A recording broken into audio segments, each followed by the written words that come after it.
Thank you, Mr. Chairman. Mr. Secretary, thank you for joining us here today. I'd like to go back actually to your opening comment when you stated that the President had righted the ship. And frankly, I have to tell you, in the 3rd District of Colorado, we have not seen the ship righted.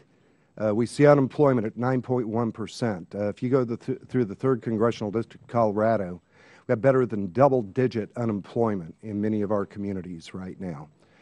We are seeing great frustration in terms of the marketplace. Access to capital. I'm a small businessman. And let me tell you the problems that I see and my counterparts are really seeing right now. It's actually uncertainty. You can provide the access to capital, but if we don't have sales, it doesn't work. We have to be able to get this economy moving, and the uncertainty that we're seeing, frankly, coming out of the administration is greatly impacting a lot of business decisions right now. When I read through your entire statement last night, you were talking about government-run health care providing certainty.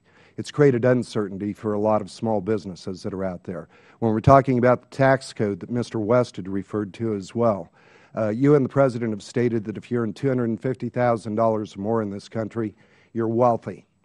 I'd invite you to come to Colorado with me. Sit down with small businesses, LLCs that are working.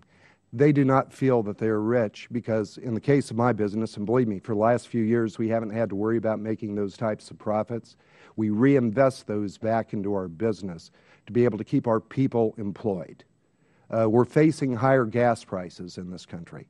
So in the entire scope of things that we're looking at right now, when we're talking about access to capital and we're doing everything we can to go to your comments, to make sure that we're preserving and standing up for the American taxpayer, I guess I would like to know, when we look back on TARP and ERA, did the government actually stand up for the American taxpayer? In TARP?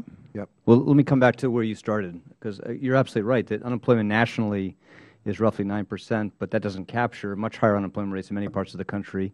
And you are absolutely right that this is still a very tough economy, and we got a long way to go to dig out of and repair the mess, the damage caused by the crisis. So I don't disagree with you on that. And I absolutely agree that, again, small businesses in many parts of the country, where unemployment is very high, or businesses that were in construction, real estate, are still showing the deep scars caused by the crisis. The question is, what can we do to help make that better? Now, you referred to a tax question. I just want to make sure I respond to that, because I know that's a broad concern. So I'm going to explain to me what our view is about that particular question. What we proposed is to allow the tax rates that affect individuals and businesses that pay taxes as pass-throughs, who make more than $250,000, to have those rates revert to the level they were at the end of the Clinton administration. And we don't do that because we think it's that we want to do it in particular. We do it because we have huge fiscal challenges as a country, and we have to figure out a way to dig out of that mess. And we think the best way to do that for the economy is through a broader, balanced approach with savings matched by some modest changes in revenues.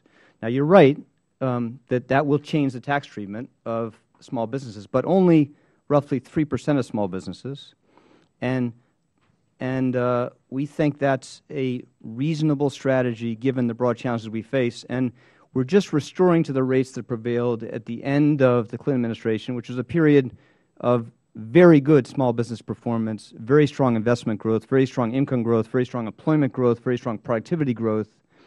And we think the economy can handle it. And, it's about alternatives. If we don't do that, if we extend those tax rates for the top 2%, then we have to go out and borrow $700 billion over the next 10 years. We can't afford to do that, and that's why we've proposed that. Well, I understand that, and I just might throw out the suggestion, if we get people back to work, we're creating new taxpayers.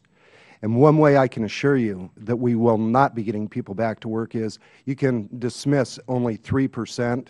Those are job creators, people that are creating jobs, and we've got struggling people right now that cannot meet those mortgages. But if we go back a little bit to some of the issues that we're really seeing on the banking end of the world, Colorado Bankers Association notes that we're going to have 25,000 pages potentially of new regulations coming out of Dodd-Frank. These are going to impact it. When we look through the 5 Cs, in terms of making those actual loans to small businesses in this country. The banks want to be able to loan this money, but the regulations, again, are coming into play, choking off the American economy and our ability to be able to create jobs. I don't agree with that, but let me explain a little bit why I think it's a fair approach to thinking about that. And as I said again, it's very important we get this balance right, and there's no perfect way to get that balance right. But remember, look back at what happened given the basic failures of oversight in our financial system. It caused a huge amount of damage to small businesses. They were the innocent victims in many ways of the big mistakes in design of regulation, checks and balances over our financial system. It was catastrophic. So we have to figure out a way to fix that mess, and those regulations are overwhelmingly targeted, not at small banks, at the large institutions, the derivatives markets, the complex aspects of our financial system where most of the trauma was and these are complicated problems and they require complicated solutions, but the law was designed very carefully because of the efforts of many of the people in this body to make sure that those burdens did not fall on small banks. And we have got to make sure we have a system that provides more stability and access to credit, and that's what those rules are designed to do. But of course, you're right to say we've got to be careful to get the balance right, not overdo it.